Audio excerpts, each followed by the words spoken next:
हाथ जब भी उठे दूसरे को परेशान करने, मारने, ताड़ने। पैर जब भी गए तो जुआ घर, मदरा घर, इन्हीं ओर जाते रहे। ये दुराचारी है, ये तेरे खाने लायक नहीं है। ये कथा चाणक्य के जीवन में आती है। और तब सोचिए कि जो ये मानव शरीर मुर्दा एक शेर के खाने लायक नहीं है, ये इतना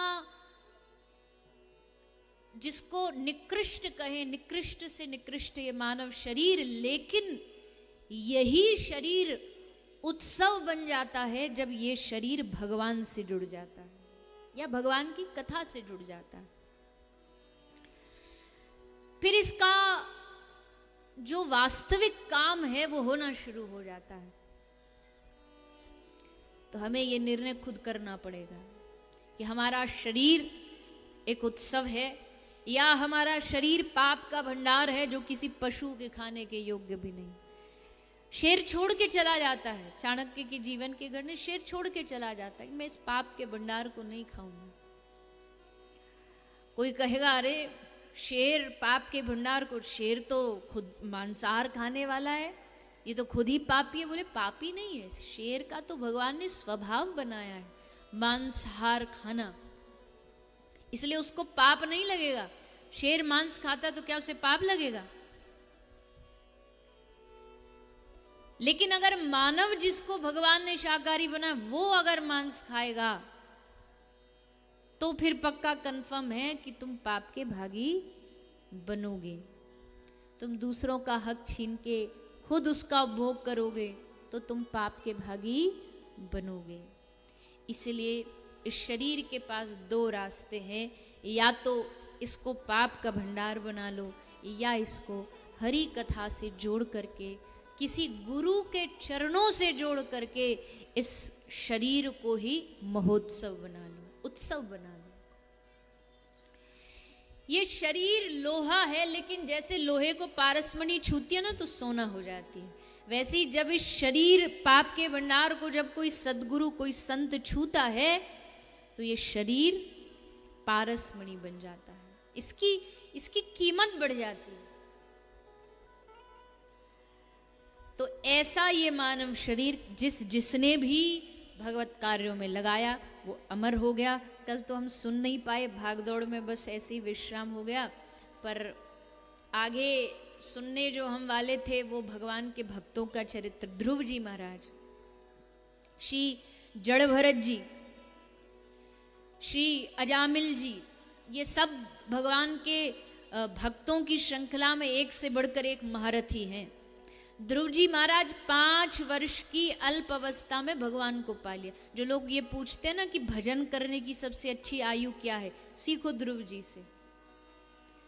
रोटी खाना ढंग से आया नहीं, उससे पहले जंगल में चले गए भगवान का भजन करने के लिए। और हमसे जब कोई कहता भजन के लिए तो हम क्या करते हैं, हम कहते भजन, अरे भजन, तीर्थ, ये ध्यान, ये कथा वथा, ये सब तो बुढ़ापे का काम है। बुढ़ापे में आराम से जब सब कामों से छूट जाएंगे, जब सारे जिम्मेदारियों से छूट जाएंगे तब करेंगे। अच्छा चलिए बताइए, यहाँ 50 से जो ऊपर हैं, 50 के बाद तो जिम्मेदारियां खत्म ही हो जाती हैं। हमारे शास्त्र कहते हैं 50 के बाद 51 माने अब वन जाने का समय आ गया, वानप्रस्थ का समय आ गया। पहले वानप्रस्थ होता था। तो 50 से ऊपर जो यहाँ बैठे 50, 60, 70, 80, बताइए छूटे आप जिम्मेदारियों से? बोल दीजिए ना। छूट तो गए हो पर छोड़ना नहीं चाहते। एक बंदर को जब मदारी पकड़ता है जाल में तो जानते हो कैसे पकड़ता है? वो एक जाल बनाता है, पिंजड़ा बनाता है, और उस पिंजड़े में एक छोटा सा छेद, होल बना देता है, इतना छोटा सा कि वानर का बस उसमें हाथ ही घुस जाए, बस इतना भर। और पिंजड़े में क्या रख देता भीतर? बंदर को खाने के लिए, बंदर को बड़ा खाने का शौक होता है, तो बड़ा बढ़िया सुंदर मोती चूर का घी में लबालब लड्डू रख देता है। अब जैसे बंदर वहां से गुजरता है, लड्डू की ओर देखता है, नजर जाती है, बस खिंचा चला जाता है लड्डू की ओर। अब लड्डू खाने की इच्छा में वो हाथ अंदर डालता है, और जैसे हाथ अंदर डालता, बड़ी आसानी से उसका हाथ भीतर आराम से चला जाता है।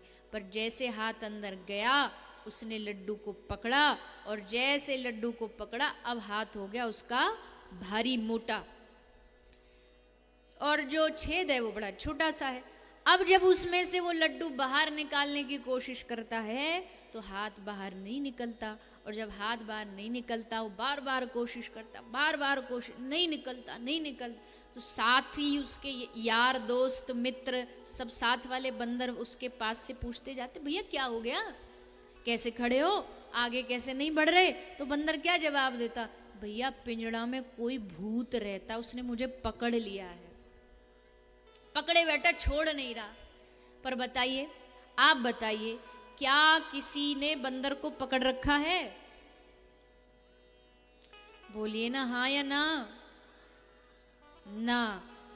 तो फिर क्यों नहीं छूट रहा? क्योंकि लड्डू नहीं छोड़ना चाहता और मुक्त भी होना चाहता है। लड्डू छोड़ दे अभी, तुरंत मुक्त हो जाएगा। मुक्ति चाहिए, मुक्ति चाहिए, पर कहां से मिलेगी मुक्ति जब छोड़ना ही नहीं चाहते, पकड़े बैठे हैं, समेटे बैठे, प्रॉपर्टी को छाती से लगाए बैठे हैं कि निकल न जाए। फिर कहते हैं जिम्मेदारियां तो महाराज छोड़ती नहीं, जिम्मेदारियां तो छोड़े बैठी, तुम नहीं छोड़ते उनको। अब कोई कहेगा जी ये सब बातें बनाना बड़ी आसान है, ऐसे नहीं छूटती। आसक्ति जब होती है तो हमारे ब्रज में महापुरुष कहते हैं आसक्ति है तो जा भी सकती है। जब आसक्ति है तो जा भी सकती है, और ये उनके लिए है जिनको भगवान को पाना। जिनको नहीं पाना वो तो भैया उनके लिए तो फिर कोई ना कोई शास्त्र उनको कुछ बता सकता, ना कोई संत। पर जिनको ये है कि नहीं हम तो बड़े भजनानंदी हैं, हम तो बड़े भगत जी हैं, नहीं कर रहे हैं माला, माला करते करते नजर रहेगी बहू क्या कर रही है, बेटा क्या कर रहा है, बेटी क्या कर रही है, वहीं पर दृष्टि गड़ी रहेगी।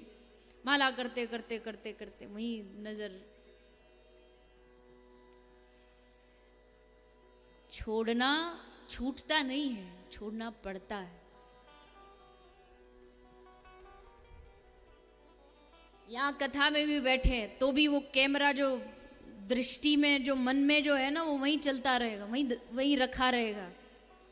अभी आजकल तो ऐसा सिस्टम होता नहीं, पहले तो और ज्यादा होता था। वो बहुओं को तिजोरी की चाबी नहीं देती थी माताएं, सासें, वो घी भी बंद करके आती थी उसमें, तो वही मन में चलता रहता था।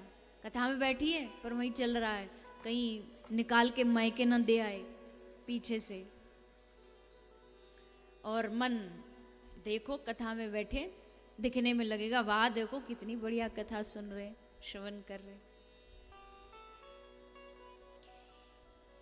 एक समय आने पर अगर आप छोड़ते नहीं हो ना तो आप घर वालों के लिए भी बोझ बन जाते।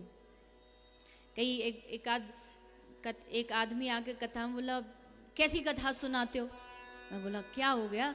4 दिन हो गए आपकी कथा में, हमारे पिताजी रोज आ रहे हैं कथा सुनने, अब तक उन्होंने वृंदावन जाने के लिए बैग ही पैक नहीं किया। कुछ ऐसे सुनाओ ना, बैग लेके सीधा वृंदावन पहुंच जाए। वृंदावन की महिमा गाओ, कुछ ब्रज की महिमा गाओ।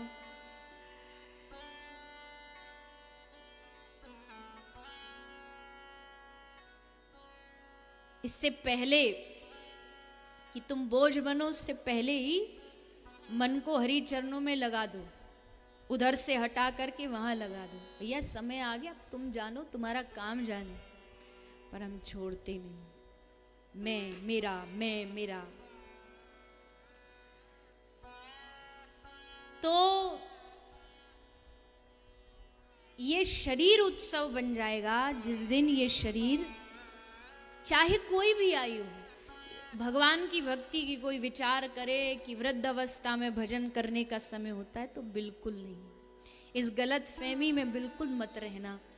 आज अगर भगवान ने आपको प्रेरणा दे दी, आपकी कोई भी आयु हो, चाहे आप बच्चे हैं, चाहे आप जवान हैं, बूढ़े हैं, अभी से भगवान के नाम स्मरण करने में लग जाइए। और दूसरा कोई रास्ता नहीं है, इस संसार सागर से उबरने का एक ही रास्ता है कि आप सब भगवान के नाम से जुड़ जाइए, लग जाइए।